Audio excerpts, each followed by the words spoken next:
सहाबा ना बात कर रहे थे, और बात ये कर रहे थे कि यार लोगों को गुनाहों से कैसे रोका जाए, लोगों को गुनाहों से गुफ्तगू सहाबा ये कर रहे थे। अब्दुल्ला इब्ने उमर कहते हैं बैठे थे और ये गुफ्तगू कर रहे थे कि गुनाहों से प्लानिंग जी होती थी, उनकी जो महफिलें होती थी ना बैठ के, वो खुशगपियां नहीं होती, बल्कि वो तबलीग की जद्दोजहद की, लोगों को बुराई से मना करने के लिए बैठते थे, उस पर मंसूबा बंदी करते थे, प्लान करते थे, आगे तरतीब देते थे।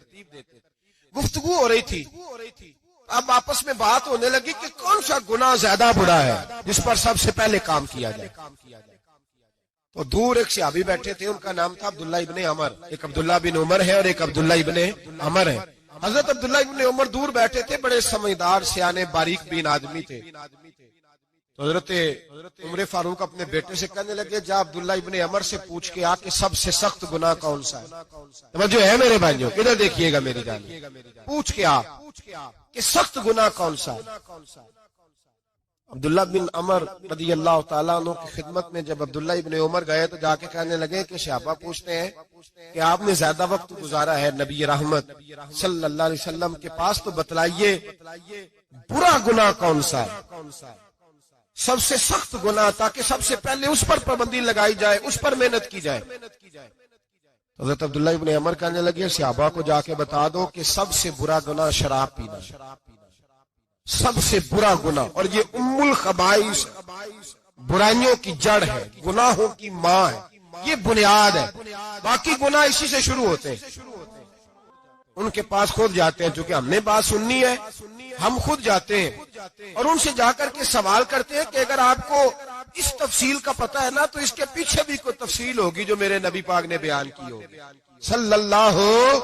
सल्लल्लाहु ताला अलैहि वसल्लम। उस तफसील का भी आपको पता होगा जो नबी पाक ने बयान की होगी, इस बात के पीछे जो बैकग्राउंड है, जो पस मंजर है। फरमाते हैं कि हम उठे, अब्दुल्ला इब्ने अमर के पास गए, उनसे जाके पूछा कि जनाब आपने ये तो फरमाया है शराब उम्मुल खबाइस है, तो इसके पीछे पस मंजर क्या है। अब्दुल्ला इब्ने अमर कहने लगे, ये मैंने अपने पास से नहीं कहा, ये मैंने नबी पाक से सुना हुआ है। हुजूर सैयद आलम सल्लल्लाहु अलैहि वसल्लम बैठे थे तो हुजूर ने फरमाया शराब ये नशा, ये बुराइयों की माँ है। और फिर हुजूर ने एक मिसाल बयान फरमाई, नबी रहमत अलैहिस्सलाम ने फरमाया, बनी इसराइल का एक वाकया है। एक खूबसूरत जवान था, एक औरत का दिल आ गया उस पर। ये याद रख लें, हम लड़कों को मना करते रहते हैं, लेकिन हमें घर की बच्चियों पर भी तवज्जो देनी होगी, हमें उनके खून पर भी निगरानी करनी होगी, हमें वहां भी गौर करना होगा।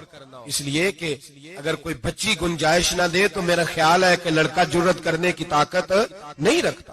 तो वहां भी उनकी अम्मा से कहे कि पाबंदी लगाए, बच्ची किसी का मोबाइल लेकर के कहीं उसको इस्तेमाल तो नहीं कर रही, इस पौधे पर भी तवज्जो दे, दरख्त बनने से पहले इसकी भी निगरानी करें, ये भी बड़ा जरूरी काम है।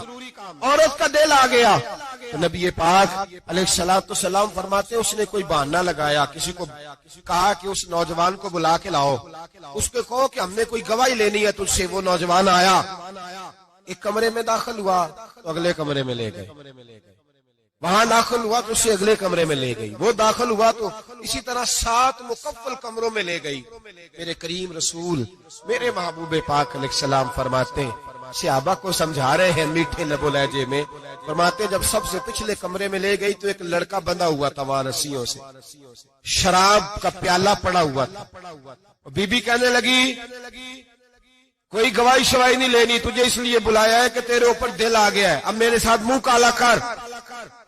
तो वो जवान कहने लगा, नहीं, मैंने अपने नफ्स को पाक रखा हुआ है, मेरी नजर भी पाक है, दिल भी पाक है, और उसकी बरकत यह है कि रब ने मेरी रूह को भी पाक रखा हुआ है, तो मैं ये हरकत नहीं कर सकता। पाक लोग पलीद कामों की जानिब तवज्जो नहीं करते, मैं ये हरकत नहीं कर सकता।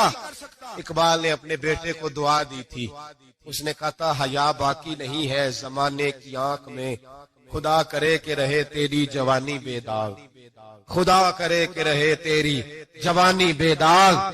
कहा मेरे साथ मुंह काला कर, उसने कहा मैं नहीं करता। कहने लगी चल फिर इसको कत्ल कर, इसको मैंने बांधा हुआ। उसने कहा मैं कत्ल क्यों करूं, मेरी क्या दुश्मनी है। कहा फिर शराब पियो, मैं शराब भी नहीं पीता।